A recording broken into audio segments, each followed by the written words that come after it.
ನಮಸ್ಕಾರ ವಿಶೇಷ ಕಾರ್ಯಕ್ರಮಕ್ಕೆ ಸ್ವಾಗತ ನಾನು ಶರ್ಮಿತಾ ಶೆಟ್ಟಿ ಕೇಂದ್ರ ಸರ್ಕಾರ ಇತ್ತೀಚೆಗೆ ತಾನೇ ಹೊಸ ಶಿಕ್ಷಣ ನೀತಿಯನ್ನ ಜಾರಿಗೆ ತಂದಿದೆ ಹಾಗಾಗಿ 3 ದಿನಗಳ ಕಾಲ ನಿಮ್ಮ ನ್ಯೂಸ್ 18 ಕನ್ನಡದಲ್ಲಿ ನಾವು ಹಲವಾರು ಆಯಾಮಗಳಲ್ಲಿ ಈ ಶಿಕ್ಷಣ ನೀತಿ ಬಗ್ಗೆ ಸಾಧಕ ಬಾಧಕಗಳ ಬಗ್ಗೆ ನಿಮಗೆ ಇನ್ಫಾರ್ಮೇಷನ್ ಅನ್ನು ಕೊಡ್ತೀವಿ ಇದು ನ್ಯೂಸ್ 18 ಕನ್ನಡದ ಎಜುಕೇಷನ್ ಕಾನ್ಕ್ಲೇವ್ ಶಿಕ್ಷಣ ಸಂವಾದ presenting sponsor Reva University powered by Geetham University co-powered by Cambridge Group of Institutions and Excel Academics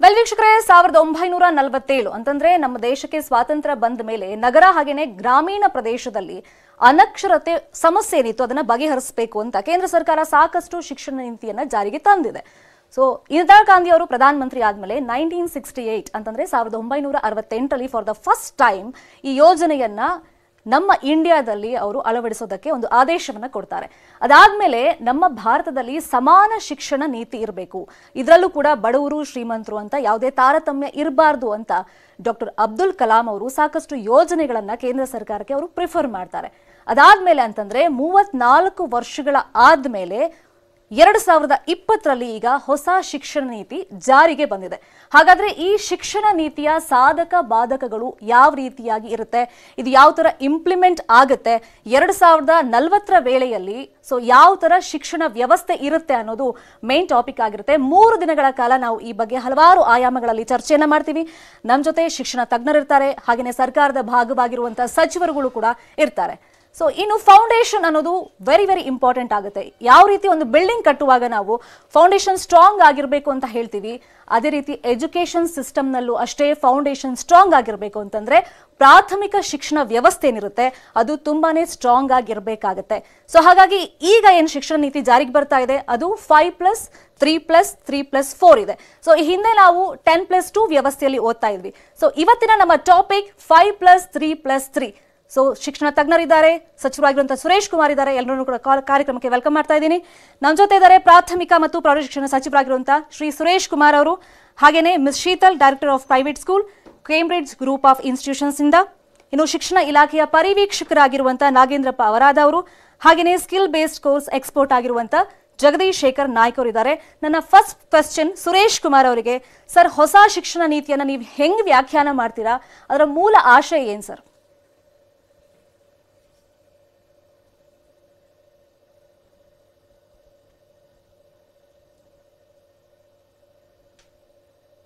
ಇದು ನಮ್ಮ ರಾಷ್ಟ್ರದ 3ನೇ ಶಿಕ್ಷಣ ನೀತಿ ಬರ್ತಾ ಇರೋದು ಈ ಹಿಂದಿನ ಶಿಕ್ಷಣ ನೀತಿ 1986ರಲ್ಲಿ ಬಂದಿತ್ತು ಸೊ ಸುಮಾರು 34 ವರ್ಷದ ನಂತರ ಈ ರಾಷ್ಟ್ರೀಯ ಶಿಕ್ಷಣ ನೀತಿ ಬರ್ತಾ ಇದೆ ಬಹು ನಿರೀಕ್ಷಿತ ಬಹು ಚರ್ಚಿತ ಮತ್ತೆ ಇದ್ರ ಬಗ್ಗೆ ಬಹಳ ಆಕಾಂಕ್ಷೆ ಇದೆ ಇಷ್ಟು ದಿವಸ ಒಂದು ಸಮಸ್ಯೆ ಅಥವಾ ಒಂದು ಕೂಗಿತ್ತು ನಮ್ಮ ಮಕ್ಕಳು ಇನ್ನು ಮೆಕ್ಯಾಲೆ ಶಿಕ್ಷಣನ ಕಲಿತಾ ಇದ್ದಾರೆ ಮೆಕ್ಯಾಲೆದೇನು ಒಂದು ಚಿಂತನೆ ಇತ್ತು ಆ ಪ್ರಕಾರ ಶಿಕ್ಷಣ ಕಲಿತಾ ಇದ್ದಾರೆ ಅಂತ ಸೊ ಮೊದಲನೇ ಬಾರಿಗೆ ನಮ್ಮ ದೇಶದ ಮಕ್ಕಳು ಆ ಮೆಕ್ಯಾಲೆ ಚಿಂತನೆಯನ್ನು ದೂರ ಕಳಿಸಿ ಗುಡ್ ಬೈ ಹೇಳಿ ಒಂದು ನಮ್ಮ ದೇಶದ ಮಣ್ಣಿನ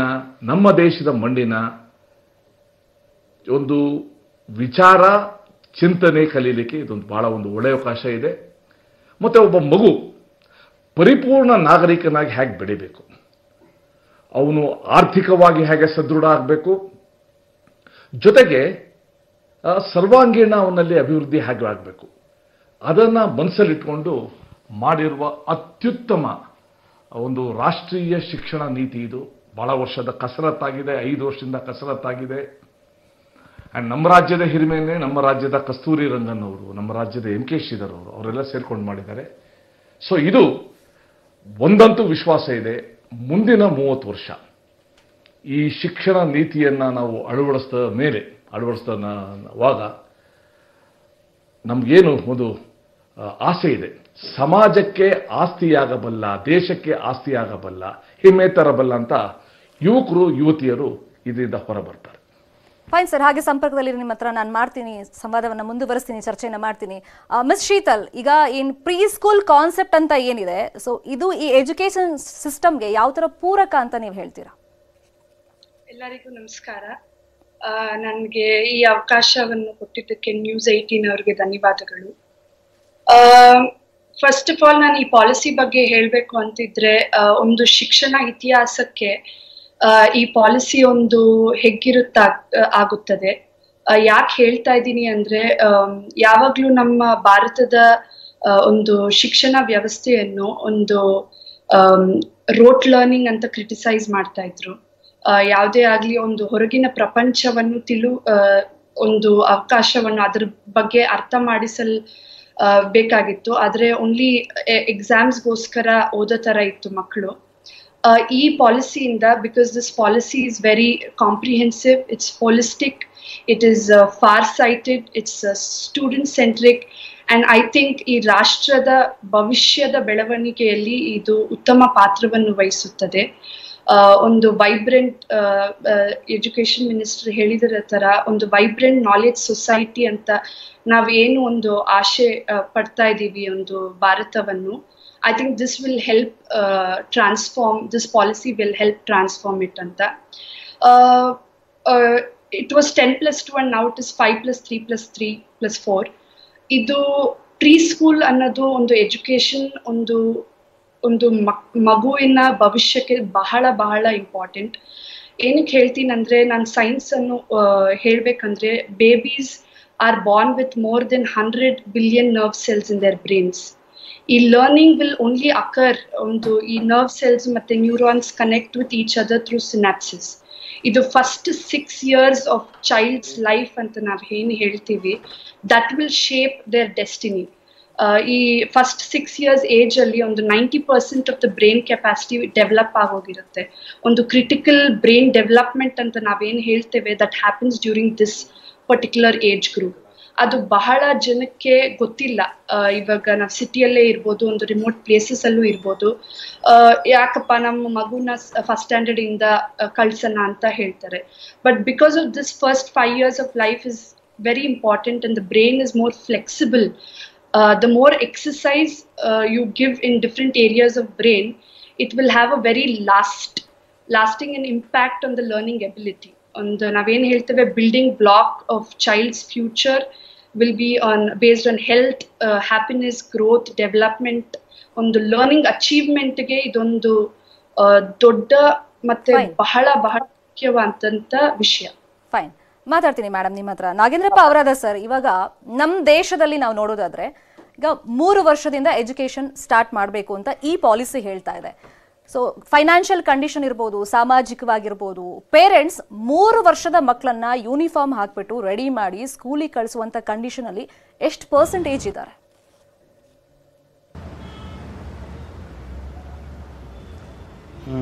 ಮೊದಲಿಗೆ ನಾನು ನಮ್ಮೆಲ್ಲರ ಗೌರವಾನ್ವಿತ ಶಿಕ್ಷಣ ಸಚಿವರಿಗೆ ನಮಸ್ಕರಿಸಿ, ಎಲ್ಲ ನನ್ನ ವೀಕ್ಷಕ ಬಾಂಧವರೇ, ಇಲ್ಲಿ 3 ವರ್ಷ ಅನ್ನೋದು ಈ ಫೈನಾನ್ಷಿಯಲ್ ಕಂಡೀಷನ್ ಅನ್ನೋ ಪದಕ್ಕೆ ತಾವು ಈ ಒಂದು ರಾಷ್ಟ್ರೀಯ ಶಿಕ್ಷಣ ನೀತಿ 2020 ಅವಲೋಕಿಸಿದರೆ ಗೊತ್ತಾಗೋದು, ಸರ್ಕಾರ ಈ ಜವಾಬ್ದಾರಿಯನ್ನು ಹೊರ್ತಾ ಇದೆ. ಸುಮಾರು 2 ಲಕ್ಷ ಮಕ್ಕಳು, ಅಂದರೆ 2 ಕೋಟಿ ಮಕ್ಕಳು ಇದರ ಹೊರಗಡೆ ಇರೋವಂಥರನ್ನು ನಾವು ಒಳಗಡೆ ತರ್ತೀವಿ. ಫ್ರೀ ಎಜುಕೇಷನನ್ನು ಕಂಟಿನ್ಯೂ ಮಾಡ್ತೀವಿ. ಮತ್ತು ನ್ಯೂಟ್ರಿಷನ್ ಬಗ್ಗೆನೂ ನಾವು ಅದನ್ನು ವಹಿಸ್ತಾ ಇದ್ದೀವಿ. 3 ವರ್ಷದ ಮಗುವಿಗೆ ಯಾವುದು ಇವತ್ತಿನ ಪಾಲಕರ ಬಯಕೆ ಇದೆ. ಇವತ್ತು ನಾವು ಮತ್ತು ಪಾಲಕರ ನಡುವೆ ಸಂಘರ್ಷ ಇದ್ದಂಗೆ, ನಾವು ಮಗುವಿನ ಬೆಳವಣಿಗೆಯ ಮಟ್ಟ ನೋಡಿ ನಾವು ಶಿಕ್ಷಣ ಕೊಡಬೇಕಂದಾಗ, ಇಲ್ಲ ಅವರು 3 ವರ್ಷಕ್ಕೆ LKG UKG ಅಂತ ಪ್ರಾರಂಭ ಮಾಡಿದ್ದನ್ನು ನೋಡ್ತಾ ಇದ್ದೀವಿ. ಜಗತ್ತು ಇವತ್ತು ಒಂದಾಗಿದ ಮೇಲೆ ಬೇರೆ ಬೇರೆ ದೇಶದಾಗಿರುವಂಥ ಬೆಳವಣಿಗೆಯನ್ನು ನೋಡ್ತಾ ಇದ್ದೀವಿ. ಹೀಗಾಗಿ 3 ವರ್ಷಕ್ಕೆ ಮಗು ಕಲಿಕೆಗೆ ತಯಾರಿ ಆಗ್ತಾ ಇದೆ ಅನ್ನೋದನ್ನು ಇವತ್ತಿನ ಏನು ಮನೋಭಾವ ಇದೆ, ಅದಕ್ಕೆ ಸ್ಪಂದಿಸುವ ದಿಕ್ಕಿನಲ್ಲಿ ಸರ್ಕಾರ ಏನು ಮಾಡಿದೆ ಈ ಪಾಲಿಸಿ ಮೂಲಕ ಅಂತಂದರೆ, ನಿಮಗೆ ಆ ಹಂತದಲ್ಲೂ ಶಿಕ್ಷಣ ಕೊಡ್ತೀವಿ. ಇಲ್ಲಿ ಅದನ್ನು ವರದಿಯಲ್ಲಿ ಸ್ಪಷ್ಟವಾಗಿ ಹೇಳಿ ತಾವು ಗಮನಿಸ್ಬೋದು. ನಾವು ಮಕ್ಕಳಿಗೆ ಶಿಕ್ಷಣ ಕೊಡೋದ್ರ ಜೊತೆಗೆ ಅದರ ಬಾಲ್ಯವನ್ನು ಉಳಿಸ್ಕೊಂಡು ಹೋಗಲಿಕ್ಕೆ, ಅದರ ಪೌಷ್ಟಿಕಾಂಶನ ಉಳಿಸ್ಲಿಕ್ಕೆ ಆ ರೀತಿಯೂ ನಾವು ಅದಕ್ಕೆ ಸನ್ನದ್ಧಗೊಳಿಸ್ತೀವಿ ಅಂತ ಹೇಳ್ತಾರೆ. ಮತ್ತು ಇದು ಬುನಾದಿ ಕಲಿಕೆಗೆ ನಾವು ತಯಾರಿ ಮಾಡ್ತಾ ಇದ್ದೀವಿ. ಅವರು ಹೇಳ್ತಿರೋದು ಎಲ್ಲಿ ಸ್ಪಷ್ಟವಾಗಿ ಏನು ಅಂತಂದರೆ, ನಾವು ಎಲ್ಲವನ್ನೂ ಕಲಿಸ್ಕೊಡ್ತಾ ಅಂತಲ್ಲ, ಬುನಾದಿ ಶಿಕ್ಷಣಕ್ಕೆ ನಾವಿಲ್ಲಿ ಒತ್ತು ಕೊಡ್ತಾ ಇದ್ದೀವಿ, ಅದನ್ನು ಮಾಡ್ತಾ ಇದ್ದೀವಿ ಅಂತ ಹೇಳ್ತಾ ಇದ್ದಾರೆ. ಹಾಗಾಗಿ ಇದು ಯಾರಿಗೂ ಬರ್ಡನ್ ಆಗಲ್ಲ, ಎಲ್ಲರೂ ಅದರಲ್ಲಿ ಪಾಲ್ಗೊಳ್ಳುವ ರೀತಿಯಲ್ಲಿ ಆಗ್ತದೆ. ಈಗ ಏನು ಅಂಗನವಾಡಿ ಅಂತ ನಾವೇನು ಸಪ್ರೇಟ್ ಇದೆ, ಈ ಅಂಗನವಾಡಿಯನ್ನು ಒಳಗೊಂಡಂಥದ್ದೇ ಇದನ್ನು ಕಲಿಕೆ ಪ್ರಾರಂಭ ಆಗ್ತದೆ ಮತ್ತು ವ್ಯವಸ್ಥಿತ ರೀತಿಯಲ್ಲಿ ಅಂದರೆ ತರಬೇತಿ ಹೊಂದಿದಂಥ ಉತ್ತಮ ಕೌಶಲ್ಯ ಇರುವಂಥ ಶಿಕ್ಷಕರನ್ನು ಒಳಗೊಂಡು ಒಂದು ಶಿಕ್ಷಣ ಕೊಡೋಕ್ಕೆ ಪ್ರಾರಂಭ ಆಗೋದ್ರಿಂದ ಒಂದು ಅತ್ಯುತ್ತಮವಾದಂಥ ಮತ್ತು ಈ ಸಂದರ್ಭದಲ್ಲಿ ಅತ್ಯಂತ ಬೇಕಾದಂಥ ಅತಿ ಜರೂರಿರುವಂಥ ಒಂದು ಬೇಡಿಕೆಯನ್ನು ಈ ಒಂದು 2020 ಏನು ರಾಷ್ಟ್ರೀಯ ಶಿಕ್ಷಣ ನೀತಿ ಪೂರೈಸಿದೆ ಅಂತ ಹೇಳ್ಬೋದು. ಸರಿ ಸರ್, ನೀವು ಹೇಳಿದಾಗ ಈಗ ಬೇಸ್ಮೆಂಟ್ ಇಂಪಾರ್ಟೆಂಟ್ ಆಗುತ್ತೆ, ಮತ್ತೆ ಟೀಚರ್ಸ್ ಬಗ್ಗೆ ನೀವು ಉಲ್ಲೇಖ ಮಾಡಿದ್ರಿಂದ ಸೊ ನಾನು ಆ ಬಗ್ಗೆ ಮತ್ತೆ ನಿಮ್ಮ ಹತ್ರ ಚರ್ಚೆಯನ್ನು ಮಾಡ್ತೀನಿ. Please be online sir. Sir Jagadish sir, ಈಗ ಪ್ರೀ ಮೆಟ್ರಿಕ್ ಸ್ಕೂಲ್ ಅಂತ ನಾವೇನು ಕರಿತೀವಿ, ಇವಾಗ ಸ್ಟಾರ್ಟ್ ಮಾಡೋದು ಒಂದು ಬೇಸ್ಮೆಂಟ್ ಅಂತ ಏನಿರುತ್ತೆ, ಸೊ ಯಾವ ಮಾಧ್ಯಮದಲ್ಲಿ ಕಲಿಕೆ ಮಾಡಬೇಕು, ಈಗ ಮಾತೃಭಾಷೆಯಲ್ಲಿ ಕಲಿಕೆ ಮಾಡಬೇಕು ಅಂತ ಈ ನೀತಿ ಹೇಳಿದ್ರು ಕೂಡ ಸೊ ಇದು ಹೆಂಗೆ ಇಂಪ್ಲಿಮೆಂಟ್ ಆಗುತ್ತೆ ಅಂತ?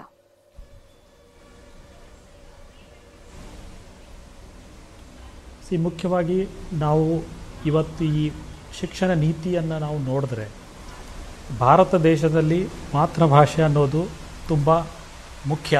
ಯಾಕೆಂದರೆ ಯಾವುದೇ ಮಾಧ್ಯಮದಲ್ಲಿ ನಾವು ಮಕ್ಕಳಿಗೆ ಪಾಠ ಮಾಡ್ತೀವಂದರೆ ಪಾಠವನ್ನು ಅರ್ಥೈಸಿಕೊಂಡು ಅದನ್ನು ಸರಿಯಾದ ರೀತಿಯಲ್ಲಿ ಜೀವನದಲ್ಲಿ ಅಳವಡಿಸ್ಕೊಳ್ಳೋದು ತುಂಬ ಮುಖ್ಯ.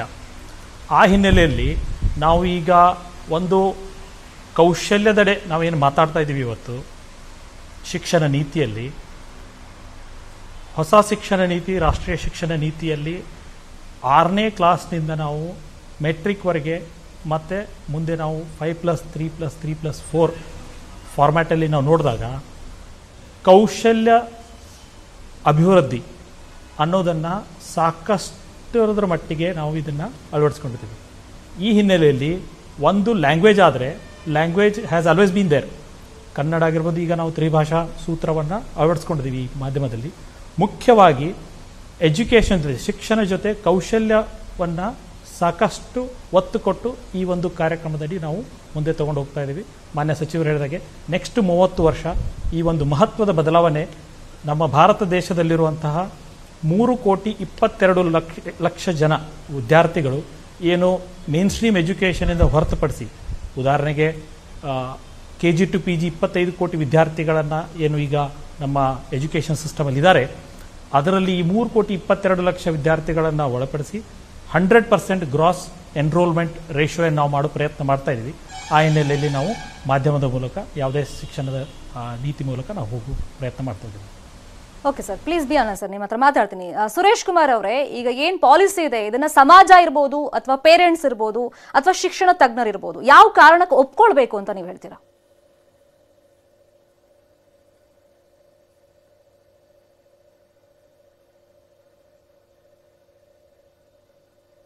ಈಗ ಇಷ್ಟು ದಿವಸ ಏನಾಗಿದೆ, ಒಂದು ಮಗುನ ಶಾಲೆ ಕಳಿಸ್ಬಿಟ್ರೆ ಸಾಕು, ಅದು ಪ್ರೈಮರಿ ಸ್ಕೂಲ್ ಮುಗಿಸ್ಬೇಕು, ಮಿಡ್ಲ್ ಸ್ಕೂಲ್ ಮುಗಿಸ್ಬೇಕು, ಹೈಸ್ಕೂಲ್ ಮುಗಿಸ್ಬೇಕು, ಒಂದು ಡಿಗ್ರಿ ತಗೋಬೇಕು, ಇಲ್ಲಿಗೆ ಅದು ಮುಗ್ತಾ ಇದೆ. ಅದರಿಂದ ಬಹಳಷ್ಟು ಜನ ಪೋಷಕರು ಶಿಕ್ಷಣ ಮುಗಿಯೋಕ್ಕಿಂತ ಮುಂಚೆನೆ ಉದ್ಯೋಗಕ್ಕೂ ಹಚ್ಚೋದು ನಾವು ನೋಡ್ತಾ ಇದ್ದೀವಿ. ಈ ಶಿಕ್ಷಣ ನೀತಿನಲ್ಲಿ ಒಂದು ಸರಿಸಮ ಸಮಾಜ, ಯಾರೋ ಉಳ್ಳವರು ತುಂಬಾ ಶ್ರೀಮಂತರದು ಒಂದು ವರ್ಗ, ಏನೂ ಇಲ್ಲದೆ ಇರೋದು ಇನ್ನೊಂದು ವರ್ಗ ಆಗ್ತಾ ಇದ್ದದನ್ನ ನಿಲ್ಲಿಸಬೇಕು, ಸರಿ ಸಮಾಜವಾದ ಒಂದು ವರ್ಗ. ಮತ್ತೆ 6ನೇ ಕ್ಲಾಸ್ ನಂತರ ನಮ್ಮ ಎಲ್ಲ ಮಕ್ಕಳು ಯಾವುದಾದ್ರೂ ಒಂದು ಕೌಶಲ್ಯವನ್ನು ಕಲಿಬೇಕು, ಅವ್ರ ಕೈಯಲ್ಲಿ ಒಂದು ಕಸುವಿರಬೇಕು ಅನ್ನೋ ಒಂದು ಉದ್ದೇಶ ಇಟ್ಕೊಂಡಿದೆ. ವಿದ್ಯಾರ್ಥಿಯ ಸಮಗ್ರ ಕಲಿಕೆ ಇಷ್ಟು ದಿವಸ ಏನಾಗಿದೆ, ಅವನು ಸೈನ್ಸ್ ಅಂದರೆ ಸೈನ್ಸು, ಆರ್ಟ್ಸ್ ಅಂದರೆ ಆರ್ಟ್ಸ್, ಕಾಮರ್ಸ್ ಅಂದರೆ ಕಾಮರ್ಸ್ ಅನ್ನೋದಿದೆ. ಈಗ ಪ್ರತಿಯೊಬ್ಬ ವಿದ್ಯಾರ್ಥಿ ಯಾವುದಾದ್ರು ಒಂದು ಆರ್ಟ್ಸ್ನ ಕಲೀಲಿಕ್ಕೆ ಇವತ್ತು ಅವಕಾಶ ಆಗುತ್ತೆ. ಮತ್ತೆ ಇದೊಂಥರ ಫ್ಲೆಕ್ಸಿಬಲ್, ಇದು ಬೇರೆ ಬೇರೆ ಸಬ್ಜೆಕ್ಟ್ಸ್ನು ಕೂಡ ಕಲೀಲಿಕ್ಕೆ ಇಲ್ಲ ಅವಕಾಶ ಮಾಡ್ತದೆ. ಮತ್ತೆ ಅವನಿಗೇನು ಅವಶ್ಯಕತೆ ಅನಿಸುತ್ತೆ ಅದನ್ನ ಕಲಿಯೋದು, ಆ ಮಗು ಸ್ವಾವಲಂಬಿಯಾಗಿ ರೂಪುಗೊಳ್ಳಲು ಈ ನೂತನ ಶಿಕ್ಷಣ ನೀತಿ ವಿದ್ಯಾರ್ಥಿಗಳಿಗೆ ಸಹಕಾರ ಕೊಡ್ತಾ ಇದೆ. ಅತ್ಯಂತ ದೂರದೃಷ್ಟಿಯುಳ್ಳ ಜವಾಬ್ದಾರಿಯುತವಾದ ಈ ಶಿಕ್ಷಣ ವ್ಯವಸ್ಥೆ ನನಗನ್ಸುತ್ತೆ ನಮ್ಮ ಪೋಷಕರಿಗೆ, ನಮ್ಮ ಸಮಾಜಕ್ಕೆ ಅತ್ಯಂತ ಅಗತ್ಯವಾಗಿ ಬೇಕಾಗಿರುವ ಶಿಕ್ಷಣ ನೀತಿ. ಸೊ ಸಹಜವಾಗಿ ಪೋಷಕರು ಮತ್ತು ಸಮಾಜ ಎರಡೂ ಕೂಡ ತೆರೆದ ಬಾಹುಗಳಿಂದ, ತೆರೆದ ಕೈಗಳಿಂದ, ತೆರೆದ ಇದರಿಂದ ಈ ಒಂದು ಶಿಕ್ಷಣ ನೀತಿನ ಒಪ್ಕೊಳ್ತಾರೆ. ಅಪ್ಕೊಳ್ತಾರೆ, ಒಂದು ಭಾರತಕ್ಕೆ ಬಹಳ ದಿವಸದಿಂದ ಬೇಕಾಗಿರುವ ಒಂದು ಗಟ್ಟಿಯಾದ ಸಮಾಜ ಅಂತ ನಾವೇನು ಹೇಳ್ತೀವಿ, ಆ ಸಮಾಜ ರೂಪುಗೊಳ್ಳೋದಕ್ಕೆ ಇದು ಬಹಳ ಸಹಾಯ ಆಗುತ್ತೆ. ಎಕ್ಸಾಕ್ಟ್ಲಿ. ಅಂದ್ರೆ ಈಗ ಕೌಶಲ್ಯದ ಬಗ್ಗೆ ನೀವು ಹೇಳಿದ್ರಿ, 6ನೇ ತರಗತಿಯಿಂದ ಒಂದು ಮಗುಗೆ ಅದು ಬರುತ್ತೆ ಅಂತ ನಾವು ಕಲಿಸ್ಕೊಡ್ತೀವಿ ಅಂತ ಎಜುಕೇಶನ್ ಸಿಸ್ಟಮ್ ಅಲ್ಲಿ. ಸೊ ಈ ಸ್ಕಿಲ್ ಡೆವಲಪ್ಮೆಂಟ್ ಇದೆಯಲ್ಲ, ಇದ್ರ ಬಗ್ಗೆ ಮಾತಾಡಲೇಬೇಕಾಗುತ್ತೆ. ಸಂವಾದವನ್ನು ಮುಂದುವರಿಸ್ತೀವಿ. ಇದು ನ್ಯೂಸ್ 18 ಕನ್ನಡದ ಎಜುಕೇಶನ್ ಕಾನ್ಕ್ಲೇವ್ ಶಿಕ್ಷಣ ಸಂವಾದ. Presenting sponsor Reva university, powered by Gitam University, co powered by Cambridge group of institutions and Excel Academics. ಸಂವಾದ ಮುಂದುವರಿಯುತ್ತೆ ಬ್ರೇಕ್ ಆದ್ಮೇಲೆ. ಸಂವಾದ presenting sponsor Reva university, powered by Gitam University, co powered by Cambridge group of institutions and Excel Academics. ನಾವು ಶಿಕ್ಷಣ ಸಂವಾದವನ್ನು ಮಾಡ್ತಾ ಇದ್ವಿ 5+3+3. So ಈ ವಿಚಾರವಾಗಿ ಅಂದ್ರೆ ಮಕ್ಕಳಿಗೆ ಎಜುಕೇಶನ್ ಫೌಂಡೇಶನ್ ಯಾವ ತರ ಇರಬೇಕು ಅನ್ನೋ ಬಗ್ಗೆ ತಜ್ಞರು ಹಾಗೇನೆ ಸಚಿವರು ನಮಗೆ ಸಂವಾದದಲ್ಲಿ ಮಾಹಿತಿಯನ್ನ ಕೊಡ್ತಾ ಇದ್ರು. ಮಿಸ್ ಶೀತಲ್, ಸೊ ಇವಾಗ ಪೇರೆಂಟ್ಸ್ ಕೂಡ ತುಂಬಾನೇ ಎಜುಕೇಟಿವ್ ಆಗಿರ್ಬೇಕಾಗತ್ತೆ. ಅಫ್ಕೋರ್ಸ್ ಇವಾಗ ನೋಡಿದ್ರೆ ಸಮಾಜದಲ್ಲಿ ಎಲ್ಲರೂ ಕೂಡ ಎಜುಕೇಟೆಡ್ ಆಗಿದ್ದಾರೆ. ಬಟ್ ಇವಾಗ 6ನೇ ಕ್ಲಾಸಿಗೆ ಒಂದು ಮಗುನ ನಾವು ಇನ್ ಫ್ಯೂಚರ್ ಏನ್ ಮಾಡಬೇಕು ಅಂತ ಪೇರೆಂಟ್ಸ್ ಡಿಸೈಡ್ ಮಾಡಬೇಕಾಗತ್ತೆ. ಸೊ ಮಕ್ಕಳಲ್ಲಿ ಏನೆಲ್ಲ ಸ್ಕಿಲ್ ಇದೆ ಅನ್ನೋದನ್ನ ಟೀಚರ್ಸ್ ಕೂಡ ಐಡೆಂಟಿಫೈ ಮಾಡ್ತಾರೆ. ಸೊ ಇದರಲ್ಲಿ ಪೇರೆಂಟ್ಸ್ ಇನ್ವಾಲ್ವ್ಮೆಂಟ್ ಮತ್ತೆ ಪೇರೆಂಟ್ಸ್ನ ಆ ಒಂದು ಅಲ್ಲಿ ಒಂದು ತೀರ್ಮಾನ ಮಾಡಬೇಕಲ್ಲ, ಆ ಡಿಸೈಡಿಂಗ್ ಕೆಪಾಸಿಟಿನ ನೀವು ಯಾವ ತರ ಎಕ್ಸ್ಪ್ಲೈನ್ ಮಾಡ್ತೀರಾ? ಮೇಡಮ್, ಇದು ಸ್ಕಿಲ್ ಡೆವಲಪ್ಮೆಂಟ್ ಅನ್ನೋದು ಬಹಳ ಮುಖ್ಯವಾಗುತ್ತದೆ. If I have to tell you a fact, on the World Education Forum prakara 65% of the children who are in primary they will get into jobs which are unheard of. So ee policy li ondu olle idu helidre on skill development ge bahala mukyate kottidare. What to learn anna badlu how to learn annadu bahala mukyavagi helidare. ಪೇರೆಂಟ್ಸ್ಗೆ ನಾನು ಹೇಳೋ ಪ್ರಕಾರ ಏನು ಹೇಳ್ತೀನಿ ಅಂದರೆ, it is very important ನಾವೊಂದು student portfolio ಮಾಡಿ ಅವ್ರ ಮಕ್ಕಳನ್ನ ಯಾವ್ಯಾವ ಟ್ಯಾಲೆಂಟ್ ಇದ್ದಾರೆ ಅಂತ ಪ್ರೈಮರಿಯಿಂದ ಸತ ಅವ್ರಿಗೆ ಆ ಎಕ್ಸ್ಪೋಜರ್ ಒಂದು ಕೊಟ್ಟು, ಯಾವ್ಯಾವ ಸ್ಕಿಲ್ಸಲ್ಲಿ ಎಕ್ಸ್ಪೋಜರ್ ಒಂದು ಕೊಟ್ಟು ಯಾವ ಸ್ಕಿಲ್ಸಲ್ಲಿ ಅವರು ಒಳ್ಳೇದಾಗಿದ್ದಾರೆ, be it arts or be it music, dance or be it like coding ಅಂತ ಏನು ಹೇಳ್ಬೋದು, ಅದನ್ನ ಕೊಟ್ಟರೆ ಒಂದು ಪೋರ್ಟ್ಫೋಲಿಯೋ ಒಂದು ಮಾಡಿದ್ರೆ ಒಂದು ಮಗುಗೆ ಪೇರೆಂಟ್ಸ್ ಹತ್ರ ಕುತ್ಕೊಂಡು ಈ ತರ ಮಾತಾಡಿ ಹೇಳಿದ್ರೆ, we cannot say that what ಇವಾಗ 6th ಸ್ಟ್ಯಾಂಡರ್ಡ್ ಅಲ್ಲಿ ಏನ್ ಮಗು ಓಕೆ ನಾನು ಇವಾಗ ಡ್ಯಾನ್ಸ್ ಮಾಡ್ಬೇಕು ಅಂತ ಇದ್ರೆ ಅದನ್ನೇ ಅವನು ಆಗ್ತಾನೆ ಅಂತ ಹೇಳಕ್ ಆಗೋದಿಲ್ಲ. ಬಿಕಾಸ್ ಅದು his interest will keep changing. So ಒಂದು ಒಳ್ಳೆ ಇದು ಮಾಡಿರೋದ್ರಂದ್ರೆ they can take the students can opt different subjects. So ಪೇರೆಂಟ್ಸ್ಗೆ ಕುತ್ಕೊಂಡು ಅದು ಮಾತಾಡಿ ಒಂದು ಪೋರ್ಟ್ಫೋಲಿಯೋ ಅನ್ನು ಮಾಡಿದ್ರೆ I think the parents will be able to understand, because this is for the good of the children that I think the government is come up with this kind of a policy ಅಂತ ಹೇಳ್ಬೋದು. Fine. Nagendrappa sir, ಇವಾಗ ನಮ್ಮ ದೇಶದಲ್ಲಿ ನೋಡೋದಾದ್ರೆ ಮಕ್ಕಳನ್ನ ಶಾಲೆಗೆ ಕರ್ಕೊಂಡು ಬರೋದೇ ಒಂಥರ ದೊಡ್ಡ ಟಾಸ್ಕ್ ಆಗ್ತಾ ಇತ್ತು. ಸೊ ನಾನು ಯಾವ ವರ್ಗದ ಬಗ್ಗೆ ಮಾತಾಡ್ತಿದ್ದೀನಿ ಅಂತ ನಿಮ್ಗೆ ಗೊತ್ತಾಗಿರುತ್ತೆ ಇವಾಗ. ಸೊ ಈ ಎಜುಕೇಶನ್ ಪಾಲಿಸಿ ಇಂಪ್ಲಿಮೆಂಟ್ ಆಗುವಂಥ ಟೈಮ್ನಲ್ಲಿ ಸೊ ಇಂಥ ವರ್ಗದ ಮಕ್ಕಳನ್ನ ಶಾಲೆಗೆ ಕರ್ಕೊಂಡು ಬರೋದಕ್ಕೆ ಸರ್ಕಾರ ಯಾವ ಥರ ಸಿದ್ಧತೆಗಳನ್ನು ಏನು ಪ್ಲ್ಯಾನ್ನ ಮಾಡಬೇಕಾಗತ್ತೆ?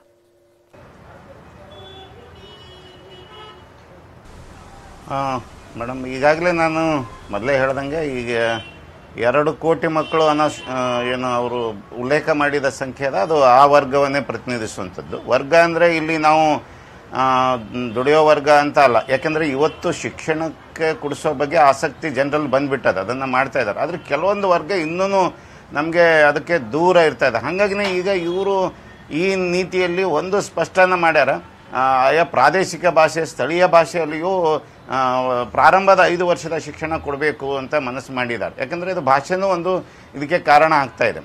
ಎರಡನೇದು, ಅದಕ್ಕೆ ವಂಚಿತ ಆಗಲಿಕ್ಕೆ ಕಾರಣ ಇರುವಂಥ ಅಂಶಗಳನ್ನು ಈ ನೀತಿಯಲ್ಲಿ ಹುಡುಕಿ ಹೆಕ್ಕಿ ತೆಗೆದಿದ್ದಾರೆ. ಏನು ಅಂತಂದರೆ, ನಾವು ಆ ಕಲಿಕೆ ಯಾಕೆ ಕಲಿಸ್ಬೇಕು ಅನ್ನೋದೇನು ಮಾನಸಿಕ ಸ್ಥಿತಿ ಬಂದಿದೆ, ಅದಕ್ಕೆ ಒಂದು ದಾರಿಯನ್ನು ಹುಡುಕೊಡತ್ತಾರೆ. ಮಾನ್ಯ ಸಚಿವರು ಈಗಾಗಲೇ ಹೇಳ್ದಂಗೆ ಒಂದು ಮಗುವಿಗೆ ಒಂದು ನಿರ್ದಿಷ್ಟ ಕೌಶಲ್ಯ ಬೆಳವಣಿಗೆ ಆಗಿ ಅವನು ಭವಿಷ್ಯತ್ತಿನಲ್ಲಿ ಒಂದು ವ್ಯವಸ್ಥೆ ಅಂದರೆ ಒಂದು ಏನಾದರೂ ಉದ್ಯೋಗ ಪಡಿತಾನೆ ಅನ್ನೋಂಗೆ ನಾವು ಮಾನಸಿಕ ತಯಾರಿ ಮಾಡೋಕ್ಕೆ ಇದು ಸಾಧ್ಯ ಆಗ್ತದೆ. ನಮಗೊಂದು ಅಪವಾದ ಇದೆ, ನಮ್ಮ ಶಿಕ್ಷಣದಿಂದ ಈ ಶಾಸ್ತ್ರಿಗಳು ಆಗ್ತಾ ಇದ್ದಾರೆ, ಮೇಸ್ತ್ರಿ ಆಗ್ತಾ ಇಲ್ಲ ಅಂತ, ಇಂಜಿನಿಯರಿಂಗ್ ಅದು ಓದೋರಿಗೆ ಬಗ್ಗೆ ಇದು ನಮ್ಮಲ್ಲಿ ಎಲ್ಲ ಮಾತಾಡ್ತಾ ಇದ್ದಾರೆ. ಆದರೆ ಈ ನೀತಿಯಲ್ಲಿ ನಾವು ಕಂಡುಕೊಂಡಿದ್ದೇನೆಂದರೆ, ಆ ರೀತಿ ಆತ ಎಲ್ಲ ರೀತಿಯಿಂದ ಶಾಸ್ತ್ರಿನೂ ಆಗ್ತಾನೆ, ಮೇಸ್ತ್ರಿನೂ ಆಗ್ತಾನೆ, ಎಲ್ಲ ರೀತಿಯಿಂದನೂ ಸನ್ನದ್ಧಗೊಳಿಸ್ಲಿಕ್ಕೆ ಅದು ಬಾಲ್ಯದಿಂದಲೇ ಪ್ರಾರಂಭ ಮಾಡೋದು. ನಾವು ಹೇಳಿದ್ದು ಬುನಾದಿ ಸಾಮರ್ಥ್ಯ ಮೊದಲು ಬೆಳೆದು ಬಂತು ಅಂತಂದರೆ 5 ವರ್ಷ, ಆನಂತರ ಕೌಶಲ್ಯ ಬೆಳ್ಕೊಂತ ಹೋಯ್ತಂದರೆ ಆತನಿಗೆ ಇದನ್ನು ತೆರ್ಕೊಂಡು ಬಿಡ್ತದೆ. ಯಾವ ಪ್ರದೇಶಕ್ಕೆ ನಾನು ಎಂಟ್ರಿ ಕೊಡಬೇಕು, ಏನು ಮಾಡಬೇಕು, ಯಾವ ಕೌಶಲ್ಯ ನಾನು ಪಡೆದಿದ್ದೀನಿ, ನನಗೆ ಯಾವುದು ನನಗೆ ಅನುಕೂಲ ಆಗಿದ್ದು ಅನ್ನೋದನ್ನು ಅರ್ಥ ಮಾಡ್ಕೊಂಡು ಮುಂದುವರೆದಂದರೆ ಅವಾಗ ಆತ ಸಾಧಿಸ್ತಾನೆ, ಅದರಲ್ಲಿ ಯಶಸ್ವಿ ಕಾಣ್ತಾನೆ. ಹಾಗಾಗಿ ಯಾವ ವರ್ಗ ವಂಚಿತ ವರ್ಗ ಅಂತ ನಾವೇನು ಇವತ್ತು ಹೇಳ್ತಿದ್ದೀವಿ ಆ ವರ್ಗ ಉಳಿಯೋಕ್ಕೆ ಸಾಧ್ಯನೇ ಇಲ್ಲ.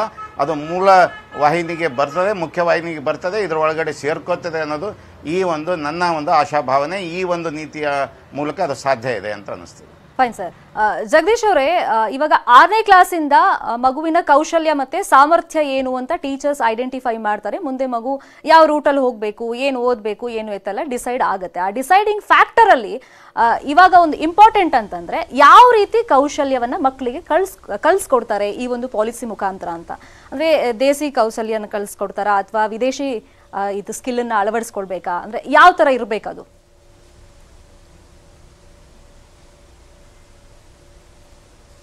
ಮೊದಲನೇದಾಗಿ ಭಾರತ ದೇಶದಲ್ಲಿ 130 ಕೋಟಿ ಜನಸಂಖ್ಯೆಯಲ್ಲಿ ನಾವು ಇವಾಗ ನೋಡ್ತಾ ಇದ್ದೀವಿ.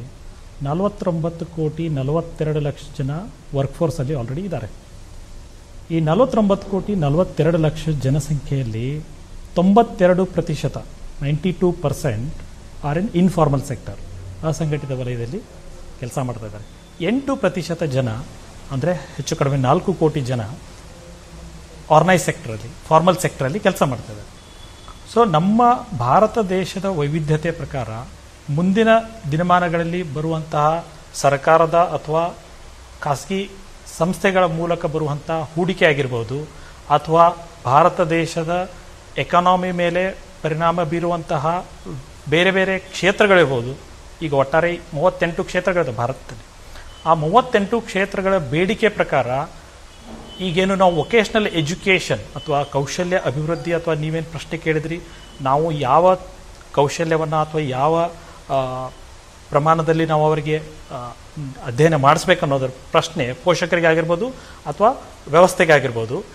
ಈ ಪ್ರಶ್ನೆಗೆ ಉತ್ತರ 2015ರಲ್ಲಿ ಮೊದಲನೇ ಬಾರಿ ಭಾರತ ರಾಷ್ಟ್ರ ಮಟ್ಟದ ಕೌಶಲ್ಯ ನೀತಿ ಮೂಲಕ ಪ್ರಯತ್ನ ಮಾಡಿದ್ದಾರೆ. ಆದರೆ ಈ ಒಂದು ರಾಷ್ಟ್ರೀಯ ಹೊಸ ಶಿಕ್ಷಣ ನೀತಿಯ ಮೂಲಕ ಈ 21st ಸೆಂಚುರಿ ಸ್ಕಿಲ್ಸ್, ನಾವೇನು 21ನೇ ಶತಮಾನದ ಕೌಶಲ್ಯಗಳ ಬಗ್ಗೆ ಪ್ರಸ್ತಾವನೆ ಮಾಡಿದ್ದೀವಿ, ಆರ್ಟಿಫಿಷಿಯಲ್ ಇಂಟೆಲಿಜೆನ್ಸ್ ಆಗಿರ್ಬೋದು, ಮಷಿನ್ ಲರ್ನಿಂಗ್ ಆಗಿರ್ಬೋದು, ಗಣಿತಕ್ಕೆ ಮ್ಯಾಥಮೆಟಿಕ್ಸ್ಗೆ ಸಿಗುವಂತಹ ಉನ್ನತ ದರ್ಜೆಯ ಕೌಶಲ್ಯಗಳನ್ನು ಮಕ್ಕಳಲ್ಲಿ ನಾವು ಕೊಡ್ತೀವಿ. ಬ್ಯಾಗ್ಲೆಸ್ ಡೇಸ್ ಅಂತ ಮಾಡ್ತಾ ಇದ್ದೀವಿ, 10 ದಿನದ ಬ್ಯಾಗ್ಲೆಸ್ ಡೇಸ್ ಇನ್ಕ್ಲೂಡಿಂಗ್ ಇಂಟರ್ನ್ಶಿಪ್. ಅಲ್ಲಿ ಆ ಮಗುವಿಗೆ ಆಸಕ್ತಿ ಇರುವಂತಹ ಕೌಶಲ್ಯವನ್ನು ಅಕ್ವೈರ್ ಮಾಡ್ಕೊಳ್ಳಲ್ಲಿ ಆ ಮಗುವಿನ ಆಸಕ್ತಿ ನೋಡಿ ಪೋಷಕರಿಗೆ ಮತ್ತು ವ್ಯವಸ್ಥೆಗೆ ಗೊತ್ತಾಗತ್ತೆ. ಎಸ್ಪೆಷಲಿ ಟೀಚರ್ಸ್ಗಳು ಆ ಒಂದು ಪ್ರಯತ್ನವನ್ನು ಮಾಡ್ತಾರೆ ಅನ್ನೋದು ನನ್ನ ಆಶೆ. ಸುರೇಶ್ ಕುಮಾರ್ ಅವರೇ, ಈಗ ಎಜುಕೇಶನ್ ಅನ್ನೋದು ಎಷ್ಟು ಇಂಪಾರ್ಟೆಂಟ್ ಅಂದ್ರೆ ನಮ್ಮ ಫ್ಯೂಚರ್ ಅನ್ನ ಅದು ಡಿಸೈಡ್ ಮಾಡುತ್ತೆ. ಸೊ ನಾವು ಮುಂದೆ ಲೈಫ್ ಹೆಂಗ್ ಲೀಡ್ ಮಾಡ್ತೀವಿ ಅನ್ನೋದು ಕೂಡ ನಮ್ಮ ಎಜುಕೇಶನ್ ಸಿಸ್ಟಮೇ ಡಿಸೈಡ್ ಮಾಡೋದು. ಸೊ ಈ ಹೊಸ ಪಾಲಿಸಿ ಏನಿದೆ, ಸೊ ಅದು ಯಾವ ತರ ಪೂರಕ ಆಗಿರುತ್ತೆ, ಅದ್ರ ಉದ್ದೇಶ ಏನು, ಅಂದ್ರೆ ಫ್ಯೂಚರ್ನ ಹೆಂಗ್ ಡಿಸೈಡ್ ಮಾಡುತ್ತೆ?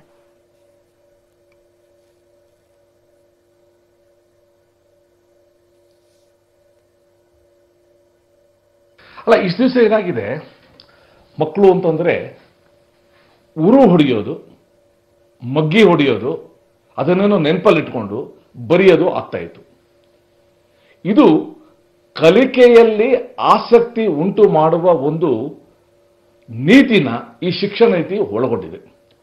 ಸೊ ಮಗು ಸಹಜವಾದ ಉತ್ಸಾಹದಿಂದ, ಸಹಜವಾದ ಆಸಕ್ತಿಯಿಂದ ಕಲಿಬೇಕು.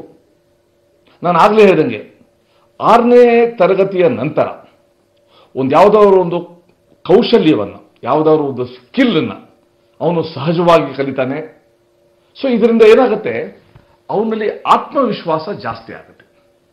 ಇವಾಗ ಬಹಳಷ್ಟು ಜನ ಮಕ್ಕಳಿಗೆ ನಮಗೆ ಪರಿಸರ ಅಂದರೆ ಏನು, ಜೂನ್ 5ನೇ ತಾರೀಕು ನಾವು ನೋಡ್ತೀವಿ ಪರಿಸರ ದಿನ ಅಂತ.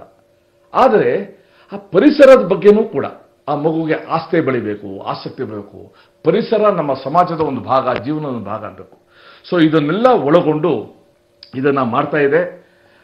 ಮತ್ತೆ ನಮ್ಮ ಬದುಕು ಹೇಗೆ ರೂಪಿಸ್ಕೊಳ್ಬೇಕು ಅಂತ ಮಗುಗೆ ಸ್ವಾತಂತ್ರ್ಯ ಮತ್ತು ಅವಕಾಶ ಎರಡನ್ನೂ ಕೂಡ ಕೊಡುವ ಬಹಳ ಮುಖ್ಯವಾದ ಅಂಶ ಈ ಒಂದು ಶಿಕ್ಷಣ ನೀತಿಯಲ್ಲಿ ಇದೆ. ಎಸ್ ಸರ್, ಸ್ವಾತಂತ್ರ್ಯದ ಬಗ್ಗೆ ನೀವು ಮಾತಾಡಿದ್ರಿ. ಇಷ್ಟು ದಿನ ಹೆಂಗಾಗ್ತಿತ್ತು ಅಂತಂದ್ರೆ, ಈಗ ಪೇರೆಂಟ್ಸ್ ಮಕ್ಕಳ ಮೇಲೆ ಒಂಥರ ಪ್ರೆಷರ್ ಆಗ್ತಾ ಇದ್ರು, ನೀನ್ ಡಾಕ್ಟರೇ ಆಗ್ಬೇಕು ಅಥವಾ ಇಂಜಿನಿಯರೇ ಆಗ್ಬೇಕು, ನಾವೇನ್ ಹೇಳ್ತಾ ಇದೀವಿ ಆ ರೂಟಲ್ಲಿ ಹೋದ್ರೆ ನಿನ್ ಫ್ಯೂಚರ್ ಇರುತ್ತೆ ಅಂತ ಹೇಳ್ಬಿಟ್ಟು. ಸೊ ಈ ಒಂದು ಹೊಸ ಶಿಕ್ಷಣ ನೀತಿಯಲ್ಲಿ ಆ ಫ್ರೀಡಮ್ ಮಕ್ಕಳಿಗೆ ಯಾವ ತರ ಇರುತ್ತೆ ಅಂತ ನಾನು ಮುಂದಿನ ಹಂತದಲ್ಲಿ ನಿಮ್ಮ ಹತ್ರ ಸಂವಾದವನ್ನು ಮುಂದುವರಿಸ್ತೀನಿ. ಈಗ ಚಿಕ್ಕದೊಂದು ಬ್ರೇಕ್ ಇರುತ್ತೆ. ಇದು ನ್ಯೂಸ್ 18 ಕನ್ನಡದ ಎಜುಕೇಶನ್ ಕಾನ್ಕ್ಲೇವ್ ಶಿಕ್ಷಣ ಸಂವಾದ. Presenting sponsor Reva university, powered by Gitam university, ಹಾಗೆ co powered by Cambridge group of institutions and Excel academics. ಅವರು ಆಗ್ಲೇ ಎಕ್ಸ್ಪ್ಲೈನ್ ಮಾಡ್ತಾ ಇದ್ರು. ಶೀತಲ್ ಅವರೇ, ಈಗ ಟೀಚರ್ಸ್ ಕೂಡ ಇಲ್ಲಿ ಅವ್ರ ಪಾತ್ರ ಕೂಡ ಇಂಪಾರ್ಟೆಂಟ್ ಆಗುತ್ತೆ. ಯಾಕಂದ್ರೆ ಈಗ ಮಕ್ಕಳಲ್ಲಿ ಏನ್ ಸಾಮರ್ಥ್ಯ ಇದೆ, ನೆಕ್ಸ್ಟ್ ಅವ್ರು ಏನ್ ಚೂಸ್ ಮಾಡಬಹುದು, ಯಾವ ತರ ಅವ್ರಿಗೆ ಟೀಚ್ ಮಾಡಬಹುದು, ಪೇರೆಂಟ್ಸ್ಗೆ ನಾವು ಯಾವ ತರ ಅವ್ರಿಗೆ ಹೇಳ್ಬೋದು, ಸಜೆಸ್ಟ್ ಮಾಡಬಹುದು ಅಂತೆಲ್ಲ ಟೀಚರ್ಸ್ ಮೇಲೆ ತುಂಬಾ ಡಿಪೆಂಡ್ ಆಗಿರುತ್ತೆ. ಸಚಿವ ಮಾತಾಡುವಾಗ ಫ್ರೀಡಮ್ ಬಗ್ಗೆ ಹೇಳಿದ್ರು. ಸೊ ಇಷ್ಟು ದಿನ ನಾವು 10+2 ಸೊ ಆ ವ್ಯವಸ್ಥೆಯಲ್ಲಿ ಓದುವಾಗ ತುಂಬಾ ಕನ್ಫ್ಯೂಷನ್ಸ್ ಕ್ರಿಯೇಟ್ ಆಗ್ತಿತ್ತು. ಫ್ರೆಂಡ್ಸ್ ಒಂಥರ ಹೇಳ್ತಾ ಇದ್ರು, ಮತ್ತೆ ಪೇರೆಂಟ್ಸ್ ಒಂಥರ ಬೇರೆ ತರ ಪ್ರೆಷರ್ ಆಗ್ತಾ ಇದ್ರು. ಸೊ ಇಲ್ಲಿ ಮಕ್ಕಳಿಗೆ ಯಾವ ತರ ಫ್ರೀಡಮ್ ಸಿಗುತ್ತೆ? ಹೌದು, ನೀವು ಹೇಳಿರೋ ಪ್ರಕಾರ ಈ ನಡುವೆ ಇಂಡಿಯಾದಲ್ಲಿ ಸ್ಪೆಷಲಿ ಪೇರೆಂಟ್ಸ್ ಎಲ್ಲರೂ ಡಾಕ್ಟರ್ಸ್ ಅಥವಾ ಇಂಜಿನಿಯರ್ಸ್ ಆಗ್ಬೇಕು ಅಂತ ಆಸೆ ಇರುತ್ತೆ ಮಕ್ಕಳಿಗೆ. ಬಟ್ ಲಾಟ್ ಆಫ್ ಮಕ್ಕಳು they might not be good in science or ಅದರಿಂದ drop out rates are also increasing. ಈ ಪಾಲಿಸಿಯಿಂದ drop out rate might decrease. The reason being they are exposed, ತುಂಬಾ ಆಕ್ಟಿವಿಟೀಸ್ಗೆ ಎಕ್ಸ್ಪೋಸ್ಡ್ ಆಗಿರ್ತಾರೆ. ಸೊ ಮಕ್ಕಳೇ ಚೂಸ್ ಮಾಡ್ತಾರೆ ಯಾವ ವೊಕೇಶನಲ್ ಇದರಲ್ಲಿ ನಾನು ಟ್ರೈನ್ ಮಾಡ್ಕೊಳ್ಬೇಕು, ನಾನು ಏನು ಮಾಡಬೇಕು ಅಂತಿದ್ದೀನಿ, ನನ್ನ ಇಂಟ್ರೆಸ್ಟ್ ಏನು ಅಂತ. So when they are doing what they are interested in, the drop out ratio will automatically decrease and they will excel. ನಮ್ಮ ಇಂಡಿಯಾ ಟೆಕ್ ಅಂಡ್ ಟೆಕ್ ಫೀಲ್ಡ್ಗೆ ತುಂಬಾನೇ ಮುಖ್ಯತೆ ಕೊಡ್ತಾ ಇತ್ತು. And we were known for the technology, tech ಅಂತ. So ಈಗ various fields ಅಲ್ಲಿ I think with this policy I think our children can really shine. Freedom correct madam, but ಇವಾಗ ಮಕ್ಕಳಲ್ಲೇ ಒಂಥರ ಗೊಂದಲ ಆಗಲ್ವಾ? ಇವಾಗ ಸೈನ್ಸ್ ತಗೊಂಡವರು ಆರ್ಟ್ಸ್ ತಗೋಬಹುದು ಅಥವಾ ಕಾಮರ್ಸ್ಗೆ ಹೋಗ್ಬೋದು, ಅವ್ರಿಗೆ ಚಾಯ್ಸಸ್ ತುಂಬಾ ಇರುತ್ತೆ. ಬಟ್ ಕ್ಲಮ್ಸಿ ಅಂತ ಅನ್ಸಲ್ವಾ ಆ ಒಂದು ಸ್ಟೇಜ್ ಅಲ್ಲಿ? ಡೆಫಿನೆಟ್ ಆಗಿ ನನ್ನ ಮುಂದೆ ಹೇಳಿರೋ ಪ್ರಕಾರನು ಇಂಟ್ರೆಸ್ಟ್ ಚೇಂಜು ಆಗುತ್ತೆ. So what is important for a school, from private school ನಮ್ಮ ಪ್ರಕಾರ ನಾನು ಹೇಳಬೇಕು ಅಂದರೆ, ನಮ್ಮ ಸ್ಕೂಲಲ್ಲಿ we try and give right kind of N exposure every Saturday. For example ನನ್ನ ಸ್ಕೂಲ್ ಪ್ರಕಾರ ನಾವೇನು ಮಾಡ್ತಾ ಇದ್ದೀವಿ ಅಂತ ಹೇಳ್ತೀನಿ. ಎವ್ರಿ ಸ್ಯಾಟರ್ಡೆ ಒಂದು ಎಕ್ಸ್ಪರ್ಟ್ ಟಾಕ್ ಅಂತ ಬರ್ತಾರೆ. AI ಆರ್ಟಿಫಿಷಿಯಲ್ ಇಂಟೆಲಿಜೆನ್ಸ್ ಬಗ್ಗೆ ಮಾತಾಡ್ಬೋದು, ಅವ್ರು ಬಂದು ಆರ್ಮಿ ಬಗ್ಗೆ ಮಾತಾಡ್ಬೋದು, ಅವ್ರು ಬಂದು ಆರ್ಟ್ ಫೀಲ್ಡ್ ಅಲ್ಲಿ ಏನಾದರೂ ಇದ್ರೆ ಅದ್ರ ಬಗ್ಗೆ ಮಾತಾಡ್ಬೋದು. So the children are getting expose to different kind of fields. So ಆಗ ಅವ್ರಿಗೆ ತಿಳುವಳಿಕೆ ಇರುತ್ತೆ. And we do a lot of assessments based on their this thing. Counselling sessions ತಗೊಳ್ಬೋದು. ಸೊ ಆಗ I think the children will slowly get a clarity of what they want to do ಅಂತ ನನ್ನ ಅಭಿಪ್ರಾಯ. Fine madam. Nagendrappa sir, ಇವಾಗ ನಮ್ಮ ಭಾರತೀಯ ಸಂಸ್ಕೃತಿಲಿ ನಮ್ಗೆ ಗೊತ್ತೇ ಇದೆ, ಅದರಲ್ಲಿ ಪುರಾತನದಲ್ಲೂ ಕೂಡ ಉಲ್ಲೇಖ ಎಲ್ಲ ಆಗಿದೆ. ಯಾಕಂದ್ರೆ ಗರ್ಭಾವಸ್ಥೆಯಲ್ಲೇ ಮಕ್ಕಳಿಗೆ ಟೀಚ್ ಮಾಡುವಂತ ಸಾಮರ್ಥ್ಯ ಇರುತ್ತೆ ಅಂತ ಹೇಳ್ಬಿಟ್ಟು. ಸೊ ಮಹಾಭಾರತದಲ್ಲಿ ಅದು ಉಲ್ಲೇಖ ಇದೆ, ಅಭಿಮನ್ಯು ವಿಚಾರವಾಗಿ ನಮ್ಮೆಲ್ಲರಿಗೂ ಕೂಡ ಗೊತ್ತಿದೆ. ಸೊ ಇದನ್ನ ಸರ್ಕಾರ ಏನಾದರೂ ಇಂಪ್ಲಿಮೆಂಟ್ ಮಾಡೋಕ್ಕೆ ಸಾಧ್ಯ ಇದೆಯಾ? ಅಂದ್ರೆ ಗರ್ಭಾವಸ್ಥೆಯಲ್ಲೇ ಉತ್ತಮವಾದಂಥ ಆಹಾರ ಕೊಡೋದಿರ್ಬೋದು, ಶೈಕ್ಷಣಿಕವಾಗಿ ಆ ತಾಯಿಗೆ ಏನಾದರೂ ಹೇಳ್ಕೊಡೋದಿರ್ಬೋದು, ಆ ತಯಾರಿಗಳಾಗಬೇಕು ಅಂತೀರಾ ನೀವು ಈ ಪ್ಲಾನ್ ಮುಖಾಂತರ?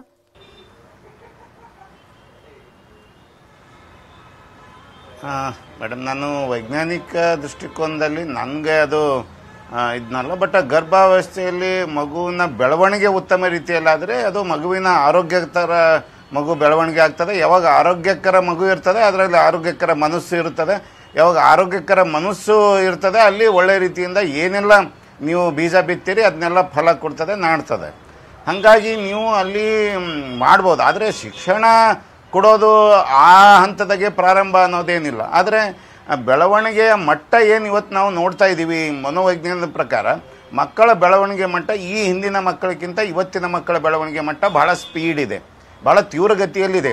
ನಾವೆಲ್ಲ ನೋಡ್ತೇವೆ 3 ವರ್ಷಕ್ಕೆ ಬಂದ ಮಗು ಹಿಂದಿನ ಅಂದರೆ 50 ವರ್ಷದ ಹಿಂದೆ ಮಗುವಿನ ಮಟ್ಟ ಏನಿತ್ತು ಅದಕ್ಕೆ ಮೀರಿದ ಮಟ್ಟ ಇವತ್ತು ಇದೆ.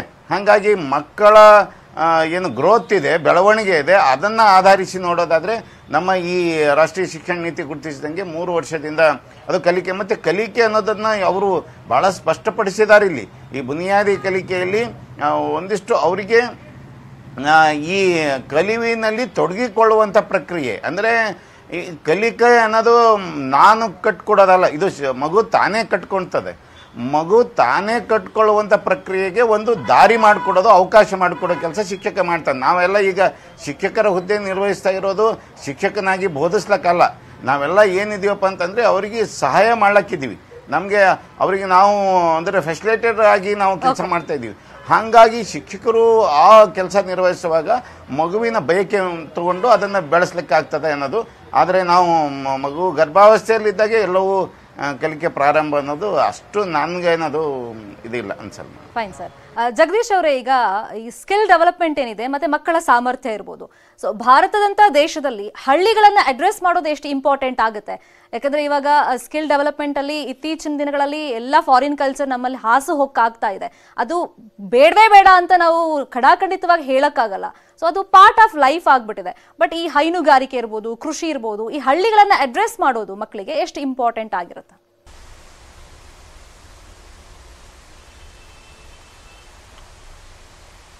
ಪ್ರಸ್ತುತ ರಾಷ್ಟ್ರೀಯ ಶಿಕ್ಷಣ ನೀತಿ ಹೆಚ್ಚಿನ ಅಂಶ ಉದ್ದೇಶ ಹೊಂದಿದ್ದೇ ಇದು. ಭಾರತ ದೇಶದ ನಗರ ಸೀಮಿತ ಶಿಕ್ಷಣವನ್ನು ಅಥವಾ ಪಾಶ್ಚಾತ್ಯ ನೀತಿ ಏನಿತ್ತು ಅದರಲ್ಲಿರುವಂತಹ ಒಳ್ಳೆಯ ಅಂಶಗಳನ್ನು ಭಾರತೀಯತೆ, ಎಸ್ಪೆಷಲಿ ನಮ್ಮ ಹಳ್ಳಿ ಪ್ರದೇಶದಲ್ಲಿರುವಂತಹ ದಿನನಿತ್ಯ ನಮ್ಮ ಜೀವನದಲ್ಲಿ ಬರುವಂತಹ ಜೀವನ ಕೌಶಲ್ಯಗಳನ್ನಾಗಿರ್ಬೋದು, ಅಥವಾ ನಮ್ಮ ರೂರಲ್ ಎಕನಾಮಿಗೆ ಸಂಬಂಧಿಸಿದಂತೆ ಕಾರ್ಪೆಂಟ್ರಿ ಆಗಿರ್ಬೋದು, ಹೈನುಗಾರಿಕೆ ಆಗಿರ್ಬೋದು, ಬೇರೆ ಇತ್ಯಾದಿ ಏನು ವೃತ್ತಿಗಳಿವೆ ಆ ವೃತ್ತಿಗಳನ್ನು ಇಟ್ಕೊಂಡು ಅಲ್ಲೇ ಇಂಟರ್ನ್ಶಿಪ್, ನಾವೇನು ಇದೇಗ ಮಾತಾಡ್ದೆ ನಾನು ಇಂಟರ್ನ್ಶಿಪ್ ಏನು 10 ದಿನದ ಬ್ಯಾಗ್ಲೆಸ್ ಡೇಸ್ಗಳಿದೆ, ಈ ಎಲ್ಲ ಅಂಶಗಳು, ಎಲ್ಲ ಯೋಜನೆಗಳು ನಮ್ಮ ಹಳ್ಳಿ ಪ್ರದೇಶದಲ್ಲಿ ಅಥವಾ ನಮ್ಮ ಸ್ಕೂಲ್ ಅಕ್ಕಪಕ್ಕ ಇರುವಂತಹ ಬೇರೆ ಬೇರೆ ವೃತ್ತಿಗಳನ್ನು ಇಟ್ಕೊಂಡು ನಮ್ಮ ಭಾರತೀಯತೆಯನ್ನು ಎತ್ತಿ ಹಿಡುವ ಒಂದು ಕಾರ್ಯಕ್ರಮವನ್ನು ಈ ಒಂದು ಯೋಜನೆ ಮೂಲಕ ಮಾಡೋ ಪ್ರಯತ್ನ ತುಂಬ ನೀಟಾಗಿ ಮಾಡಿದ್ದಾರೆ. ಆಮೇಲೆ ಸಾಕಷ್ಟು ಗ್ರಾಮಗಳಿಂದ, ಗ್ರಾಮ ಪಂಚಾಯಿತಿಗಳಿಂದ 6,52,000 ಗ್ರಾಮ ಪಂಚಾಯಿತಿಗಳಿಂದ 6 ಲಕ್ಷ ವಿವಿಧ ಸಲಹೆಗಳನ್ನು ಒಗ್ಗೂಡಿ ಈ ಒಂದು ರಾಷ್ಟ್ರೀಯ ನೀತಿ ಹೊರಬಂದಿದೆ. Correct sir. ತುಂಬಾ ಎಫರ್ಟ್ ಇದೆ ಇದರಲ್ಲಿ, ಅಫ್ಕೋರ್ಸ್ ಇಲ್ಲ ಅಂತಲ್ಲ. ಬಟ್ ಅದು ಇಂಪ್ಲಿಮೆಂಟ್ ಹೆಂಗಾಗುತ್ತೆ? ಎಟ್ ದ ಸೇಮ್ ಟೈಮ್ ಈ ಹಿಂದೆ ನಾವು 10+2 ಶಿಕ್ಷಣ ವ್ಯವಸ್ಥೆಯಲ್ಲಿ ಓದ್ತಾ ಇದ್ವಿ. ಇನ್ ಮುಂದೆ ಅದು 5+3+3+4 ವ್ಯವಸ್ಥೆ ಆಗುತ್ತೆ. ಸೊ ತುಂಬಾ ಜನಕ್ಕೆ ಈ ಬಗ್ಗೆ ಗೊಂದಲ ಇದೆ, ಇದೇನಿದು 5+3+3+4 ಅಂತ. ಸೊ ಶಿಕ್ಷಣ ಸಚಿವರೇ ಅದ್ರ ಬಗ್ಗೆ ಎಕ್ಸ್ಪ್ಲೈನ್ ಮಾಡ್ತಾರೆ ಒಂದು ಬ್ರೇಕ್ ಆದ್ಮೇಲೆ. ಕನ್ಫ್ಯೂಷನ್ ಇದೆ, ಇದೇನಿದು 5+3+3+4 ಹೊಸ ಪಾಲಿಸಿ ಅಂತ. ಈ ಬಗ್ಗೆ ಸುರೇಶ್ ಕುಮಾರ್ ಅವರು ಎಕ್ಸ್ಪ್ಲೈನ್ ಮಾಡ್ತಾರೆ. ಸರ್, 5+3+3, ಸೊ ಇದನ್ನ ಜನಸಾಮಾನ್ಯರಿಗೆ ಅರ್ಥ ಆಗೋ ರೀತಿಯಲ್ಲಿ ಎಕ್ಸ್ಪ್ಲೈನ್ ಮಾಡ್ಬೋದಾ?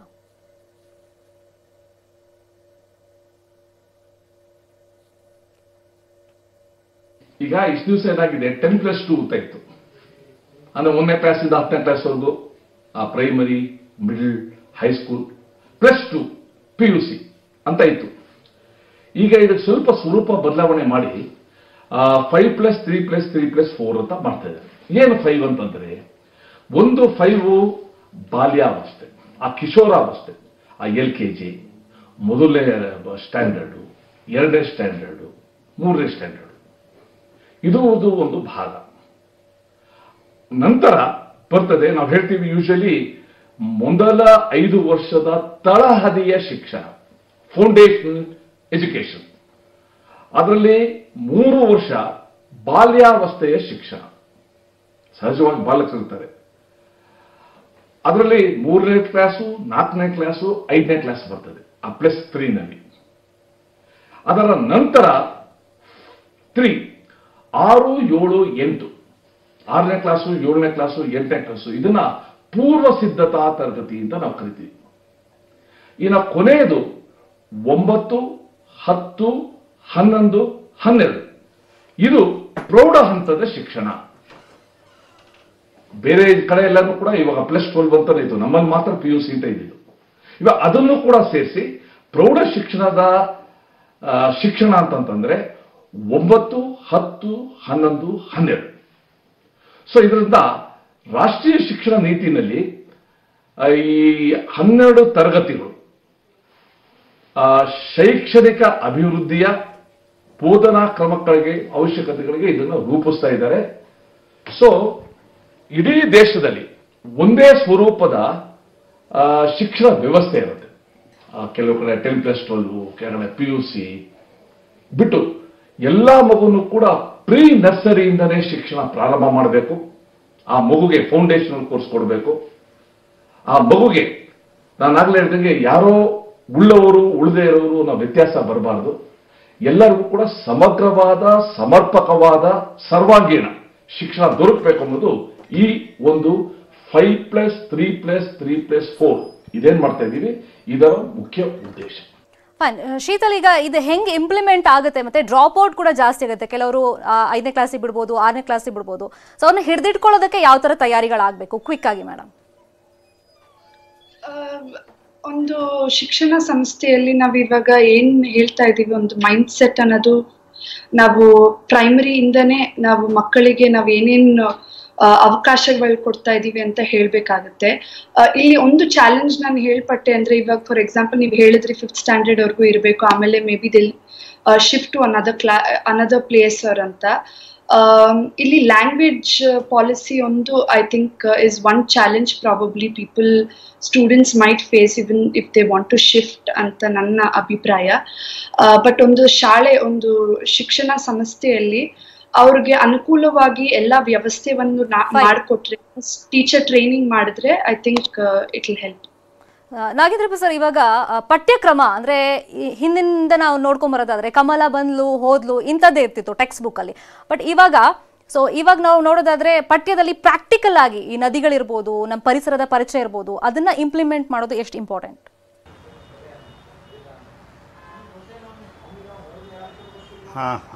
ಮೇಡಮ್, ಈಗಾಗಲೇ ನಮ್ಮ ಕರ್ನಾಟಕದಲ್ಲಿಯೂ ಮತ್ತು ಬೇರೆ ಕಡೆ ಎಲ್ಲ ಪ್ರಾರಂಭ ಮಾಡಿದೆ ಇಲಾಖೆ, ಇದಕ್ಕೆ ಮಾಡ್ತಾ ಇದೆ. ಯಾಕೆಂದರೆ ನಮಗೆ ಪಠ್ಯಕ್ರಮದಕ್ಕಿಂತ ಕಂಟೆಂಟ್ಗಿಂತ ಕಾಂಪಿಟೆನ್ಸಿ ಮುಖ್ಯ ಅನ್ನೋದು ಇವತ್ತು ನಮಗೆ ಬಂದಿರುವಂಥ ದೊಡ್ಡ ಚಾಲೆಂಜ್. ಅಂದರೆ ನಾವು ಕಾಂಪಿಟೆನ್ಸಿ ಬೆಳೆಸ್ಕೊಟ್ಟೆ ಅಂದ್ರೆ ಕಂಟೆಂಟನ್ನು ಗ್ರಹಿಸ್ತಾನ ತಾನಾಗಿನಿ ಅಂತ. ರಾಷ್ಟ್ರೀಯ ಶಿಕ್ಷಣ ನೀತಿ ಇದಕ್ಕೆ ಸ್ಪಷ್ಟ ನಿರ್ದೇಶನ ಕೊಟ್ಬಿಟ್ಟಿದೆ.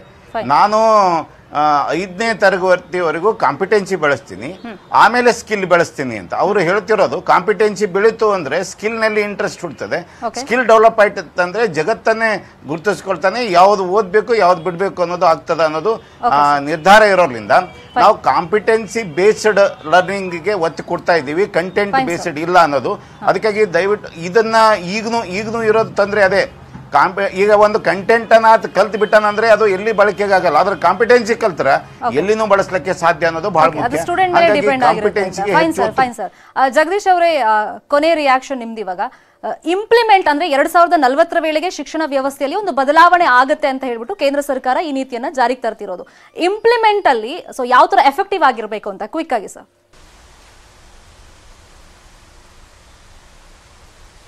ಸರ್, ಇಂಪ್ಲಿಮೆಂಟೇಷನ್ ನಾವೀಗ ಮಾತನಾಡುವಾಗ, ಅನುಷ್ಠಾನ ಮಾಡುವಾಗ ವೆರಿ ಸಿಂಪಲ್, ಸಾಕಷ್ಟು ಡಿಜಿಟಲೈಸೇಷನ್ ಮೇಲೆ ನಾವು ಫೋಕಸ್ ಮಾಡ್ತಾ ಇದ್ದೀವಿ, ಫ್ಯೂಚರ್ ಗಣನೆಯಲ್ಲಿಟ್ಕೊಂಡು. ಸೊ ಡಿಜಿಟಲ್ ಇಂಡಿಯಾ ಇನಿಷಿಯೇಟಿವ್ ಮೂಲಕ ನಾವು ಈ ಶಿಕ್ಷಣ ನೀತಿಯನ್ನು ಭಾರತದ ದೇಶಾದ್ಯಂತ ಇರುವಂತಹ ಟೀಚರ್ಸ್ ಮೂಲಕ, ಬೇರೆ ಬೇರೆ ಇಲಾಖೆಗಳ ಮೂಲಕ ಇದು ತುಂಬ ಎಫೆಕ್ಟಿವ್ ಆಗಿ ಇಂಪ್ಲಿಮೆಂಟ್ ಮಾಡೋ ಆಶಯ ನಂದಿದೆ. ಅದು ಹಾಗೆ ಆಗತ್ತೆ madam. Fine. Thank you so much Suresh Kumar ಅವರೇ ನಮ್ಮ ಜೊತೆ ಸಂವಾದದಲ್ಲಿ ಪಾಲ್ಗೊಂಡಿದ್ದಕ್ಕೆ. Thank you so much Sheetal ಅವರೇ ಸಂವಾದದಲ್ಲಿ ಪಾಲ್ಗೊಂಡಿದ್ದಕ್ಕೆ. Thank you so much Nagendrappa ಅವರಾದವರೇ. ಹಾಗೆ thank you so much Jagadish Shekhar Naik ಅವರೇ ಸಂವಾದದಲ್ಲಿ ಪಾಲ್ಗೊಂಡಿದ್ದಕ್ಕೆ. ಅಂದ್ರೆ ಫೌಂಡೇಶನ್ ಲೆವೆಲ್ ಅಲ್ಲಿ ಎಜುಕೇಶನ್ ಸಿಸ್ಟಮ್ ಹೆಂಗಿರಬೇಕು ಹೊಸ ಪಾಲಿಸಿ ಪ್ರಕಾರ ಅಂತ ನಿಮಗೆ ಇವತ್ತು ನಾವು ಮಾಹಿತಿಯನ್ನು ಕೊಟ್ಟಿದ್ದು. ಎಜುಕೇಶನ್ ಕಾನ್ಕ್ಲೇವ್ ನಾಳೆನೂ ಕೂಡ ಮುಂದುವರಿಯುತ್ತೆ. ಸೊ ನಾಳೆ ನಾವು ಸ್ನಾತಕೋತ್ತರ ಹಾಗೆಯೇ ಪದವಿ ಪೂರ್ವ ಎಜುಕೇಶನ್ ಪಾಲಿಸಿ ಏನ್ ಹೇಳುತ್ತೆ, ಸ್ಟೂಡೆಂಟ್ಸ್ಗೆ ಯಾವ ತರ ಅರ್ಥ ಆಗಬೇಕಿದು, ಪೋಷಕರಿಗೆ ಯಾವ ತರ ಅರ್ಥ ಆಗಬೇಕು ಅಂತ ಕಂಪ್ಲೀಟ್ ಆಗಿ ಸಂವಾದದಲ್ಲಿ ನಿಮ್ಮ ಮುಂದೆ ಮಾಹಿತಿಯನ್ನು ಕೊಡ್ತೀವಿ. ಇದು ನ್ಯೂಸ್ 18 ಕನ್ನಡದ ಎಜುಕೇಶನ್ ಕಾನ್ಕ್ಲೇವ್ ಶಿಕ್ಷಣ ಸಂವಾದ. Presenting sponsor Reva university, powered by Gitam University, co powered by Cambridge group of institutions and Excel Academies. ನೋಡ್ತಾರೆ ನ್ಯೂಸ್ 18 ಕನ್ನಡ, ಜಾಲ ನಮ್ಮದು, ಬಲ ನಿಮ್ಮದು.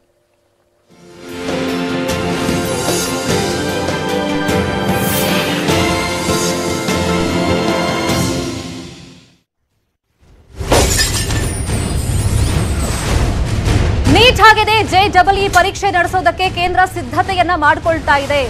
ಯಾಕಂದ್ರೆ ಈ ಪರೀಕ್ಷೆನ ಮುಂದಕ್ಕೆ ಹಾಕಬೇಕು ಅಂತ ಸೋಷಿಯಲ್ ಮೀಡಿಯಾದಲ್ಲಿ ದೊಡ್ಡ ಅಭಿಯಾನಗಳಾಗ್ತಾ ಇತ್ತು.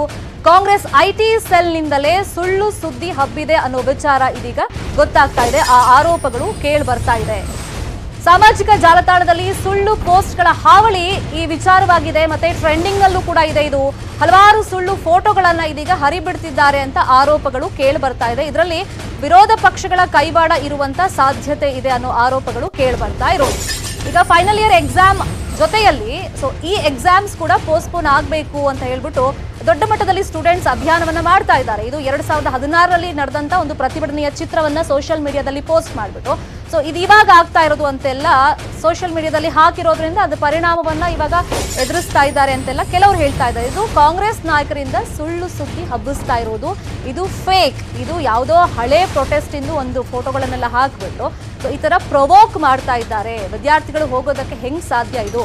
ಅಸಲಿಗೆ ಇದು ಈ ಬಾರಿಯ ಅಂತಂದ್ರೆ ಪ್ರೆಸೆಂಟ್ ಏನು ನೀಟ್ ಮತ್ತೆ JEE ಪೋಸ್ಟ್ಪೋನ್ ಮಾಡಬೇಕು ಅಂತ ಸಾಕಷ್ಟು ಒತ್ತಾಯಗಳು ಕೇಳಿ ಬರ್ತಾ ಇದೆ. ಅವೆಲ್ಲ ಸುಳ್ಳು, ಇದು ಫೇಕ್ ಫೋಟೋ ಅಂತ ಹೇಳ್ಬಿಟ್ಟು ಇದೀಗ ಗೊತ್ತಾಗ್ತಾ ಇದೆ.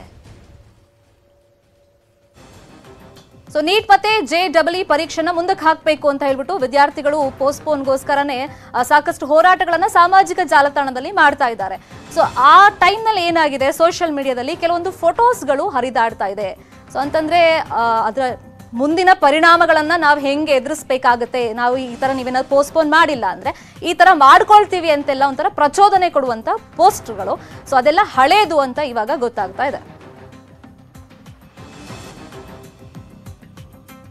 ರೇವಾ ಯೂನಿವರ್ಸಿಟಿ